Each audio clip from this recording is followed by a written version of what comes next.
Palestra falcoaria como mecanismo para conservação, terceira etapa. A falcoaria, ela também pode ser uma técnica. Palestra, corta aí, viu?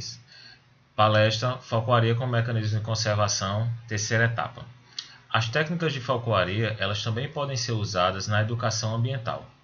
Essa é uma ótima forma de conservar as espécies. Você vai estar trabalhando essa problemática antes que ela aconteça, né? Antes que eu diga que ela aconteça, na verdade ela já está acontecendo, a perda das espécies. Mas essa forma de trabalhar é para que ela não venha a ocorrer mais no futuro, né? Então, onde pode ser realizado isso? Em escolas, clubes, associações, zoológicos, ONGs, as próprias empresas privadas também podem e devem realizar essa educação ambiental. Existe uma discussão sobre o uso de aves nessa apresentação. Tem gente que nas apresentações de educação ambiental. Tem gente que critica o uso dessas aves, diz que é um estresse desnecessário, muita gente vê até mesmo como uma exploração animal, você está usando as aves para apresentação. Eu vejo de forma muito positiva o uso dessas aves em apresentação, porque você consegue mostrar para o público de forma prática, prender a atenção do público usando essas aves. Agora, é claro, você tem que fazer de forma responsável e tornar aquilo que não seja um show, não seja uma mera apresentação, mas tudo que você está fazendo durante a exposição, você está falando sobre a biologia do animal, explicando porque a anatomia do animal é daquela forma, qual a importância de você estar conservando aquela espécie ou outras espécies de aves de rapina. Certo? Aqui tem um exemplo de um trabalho realizado no zoológico, onde a gente estava trabalhando com crianças, né? E sempre a gente tenta explicar para a criança de forma lúdica, né? Todo esse processo. Então, o que é que a gente faz com as crianças? A gente organiza elas num corredor, fazendo um pequeno círculo, onde o gavião vai passar pelo meio delas, como vocês podem ver novamente no vídeo. Porém, isso não é só o fato do gavião passar entre o círculo. Você vai explicar por que o animal está fazendo isso, né? Por que isso é útil para o animal. Aí você explica que na natureza o animal tem que passar entre galhos, tem que passar entre árvores para poder estar caçando com efetividade, né? É como eu disse, não deixar isso apenas como uma apresentação, só como uma diversão, e sim aproveitar esse momento, né? Esse momento de atenção das crianças, para você estar trabalhando sobre a biologia do animal, sobre a anatomia do animal. Esse é um gavião do Parque Zoológico Arruda da Câmara. Foi o primeiro gavião a voar de vida livre, voar com a técnica de falcoaria no zoológico. Já é uma ave de 4 anos, bem experiente para a educação ambiental, tanto realizando no zoológico ou quando a gente é convidado para trabalhar em escolas. Também nosso grupo também realiza trabalhos de educação ambiental na universidade. Aqui nós temos 2 falcoeiros, Nailson Júnior e Thales Almeida, realizando uma apresentação para o primeiro período de veterinária no curso de areio, onde eles falam um pouco da técnica e falam um pouco também sobre a biologia das aves de rapina, né? É muito importante esse trabalho, tanto para a gente trazer pessoas para a falcoaria, como também despertar o interesse desses alunos para a área de animais silvestres. Nessa imagem eu estava trabalhando com uma escola daqui de João Pessoa. Foi um dia muito interessante, um dia de muita aprendizagem, né? Você ter que adequar todo o jeito que você fala, você é acostumado a lidar com universitários, que a maioria das vezes, quando chegam lá no zoológico para trabalhar com a gente, são pessoas que são do curso veterinário, zootecnia, biologia, e você tem que adequar totalmente suas palavras e totalmente adequar suas explicações para trabalhar com crianças. Nesse dia a gente estava trabalhando com crianças a partir de 5 anos de idade, né? Foi um público, acho que foi o público mais diferente que eu trabalhei nesse dia, né? E foi muito interessante porque Você vai trabalhar com crianças, você pensa nas palavras que você vai falar e você acaba não se preocupando muito com o estudo, né? Às vezes, quando você vai estar trabalhando com um público mais difícil, você se preocupa em revisar, em trazer novos dados. E nesse eu estava relativamente tranquilo, né? Quando no meio deles, né, apareceu uma criança e começou a fazer perguntas que eu não esperava para um público dessa idade, né? A criança olhou para mim e perguntou quais são as células nos olhos de aves de rapina que elas evoluíram para que ela visse mais. Eu olhei assim para ele e disse, rapaz, quem foi que trouxe esse menino para cá para atrapalhar minha palestra, né? A pessoa já dá aquela quebrada, mas tem que pensar uma forma de explicar que para ele consiga entender, né? Ele que parecia ter um nível um pouco mais alto, uma pessoa com curiosidade para a área de biologia, porém de uma forma também que as outras crianças elas conseguissem entender, né? Foi um desafio muito bom esse dia, um dia de muito aprendizado, apesar da turma muito nova que eu estava trabalhando. Outro animal muito interessante para trabalhar com a educação ambiental é a tito furcata, aqui no Nordeste conhecida popularmente por rasga-mortalha ou coruja de igreja, né? Parece até brincadeira, mas ainda existe um público nos dias de hoje, né? Alguns senhores e senhoras mais antigos, que acreditam que essa ave é um mau agouro, né? Por isso que eu gosto de trabalhar com a espécie, para que a gente venha quebrando esse mito na cabeça da população, né? Aqui, antigamente, no interior, existia um mito que se uma coruja dessa, que o povo chama de rasga-mortalha, ela passasse por cima de uma casa e fizesse aquele barulho que a gente chama popularmente de rasgar, né? Alguém da casa viria a óbito. Existe isso e muitas gerações acreditaram nisso. E hoje a gente vem trabalhando justamente para tirar esse mito da cabeça da população, e eu gosto de trabalhar no seguinte sentido, que a coruja, ela não é, principalmente a tito, ela não é um sinal de agouro, não é um sinal de morte, e pelo contrário, ele é um sinal de vida, que a partir do momento que você tem uma tito perto da sua casa, ela vai estar ali de graça realizando o controle de pragas para você, né? Está realizando principalmente o controle de roedores que podem transmitir tantas zoonoses para o ser humano, e ela está ali de forma gratuita fazendo esse controle. Existe um artigo dizendo que um casal de tito eles vão ingerir por ano entre 1.800 a 3.000 ratos em média, né? E então é um dado muito bom para a gente trabalhar com essa população, que eles vão conseguir ver em números a importância dessas espécies, né? Existem alguns países já que estão trabalhando com ninhos artificiais para a espécie, para poder diminuir o problema de zoonoses transmitidas por roedores.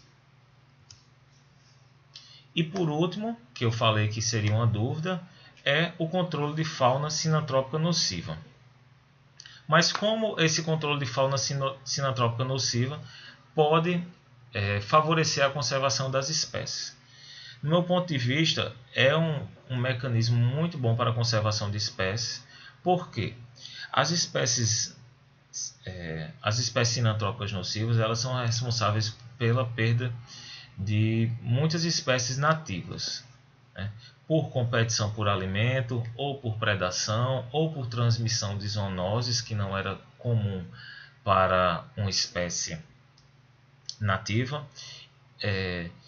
E nesse caso, a falcoaria ela pode entrar de que forma? A partir do momento que você faz o controle de uma espécie exótica, ela vai deixar de competir com a espécie nativa e ela vai poder ter ali o seu local para ninho, o seu local para alimentação e todo o seu desenvolvimento. Um exemplo que nós temos aqui no Brasil é o crescimento da população de lebre europeia, que é um animal exótico. E ela vem a competir com o nosso coelho brasileiro, que é popularmente conhecido como tapeti, né? Acredita-se que existe uma competição por ninho e ele pode vir a atrapalhar o desenvolvimento do nosso lagomorfo brasileiro. Ok? Até mesmo os pardais, os pombos, que eles vão estar competindo por alimento com espécies nativas. É bem comum você ver que em cidades que você tem uma grande população de pardal, você vai ver uma pequena quantidade de aves nativas.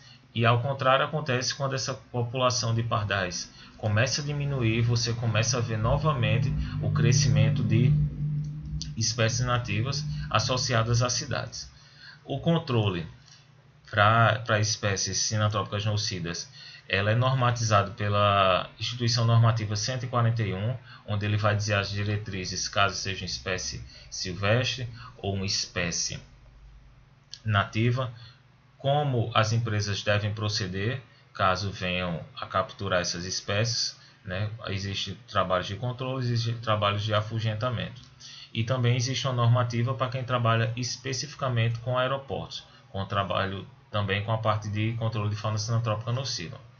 A eutanásia ela pode ser usada em algumas situações, como por exemplo, quando se está trabalhando com o controle de pombos, seria um crime ambiental você retirar o pombo da empresa que você foi contratado e depois soltar esse pombo em outro local, por se tratar de um animal exótico. Você não pode estar fazendo soltura dele em outros locais. E além do risco de você estar soltando esse animal e ele poder voltar para a mesma empresa onde você capturou o animal.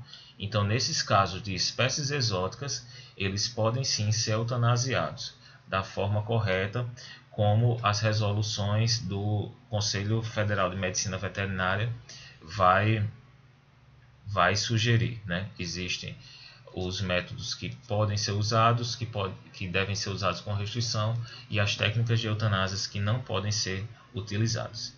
Também é importante falar, quando a gente está falando de controle de fauna, vai divergir, vai ser um pouco diferente da falcoaria propriamente dita. Por quê? No controle de fauna sinantrópica, o objetivo é aumentar a eficácia do controle. Então, quanto mais capturas por dia, quanto maior o afugentamento das espécies por dia, melhor. Então, você vai trabalhar técnicas como a falcoaria noturna ou o car hawking, que é o fato de você lançar o gavião de um carro em movimento, para aumentar a efetividade do seu trabalho, certo? Você precisa cumprir o seu contrato, você tem tempo para cumprir o seu contrato, você tem uma meta a atingir num trabalho desse. Então você tem que a cada dia estar trabalhando para melhorar a efetividade. E isso você lança mão de algumas técnicas que não são usadas na falcoaria tradicional, como por exemplo que eu citei a falcoaria noturna, que é você usar um gavião, geralmente usamos gaviões, e um foco de luz para guiar ele para que ele casse à noite. Isso vai facilitar a captura, porque a presa vai estar dormindo, né, geralmente, e com o foco de luz ela vai ficar um pouco atordoada.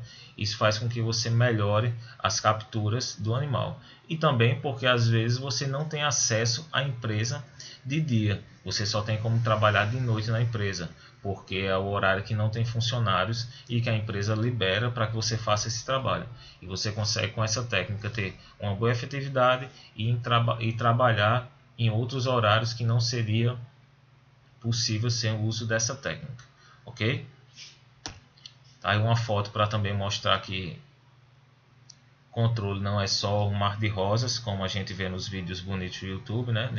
Nessa época eu estava fazendo um treinamento na FalControl e o gavião fez o favor de fazer a captura do pombo em cima da urtiga, né? Deu um pouquinho de trabalho para fazer a troca, era um gavião iniciante, deu trabalho com a troca, o local não era bom para fazer a troca, mas é dessa forma que a gente aprende, né? Estava em treinamento na época.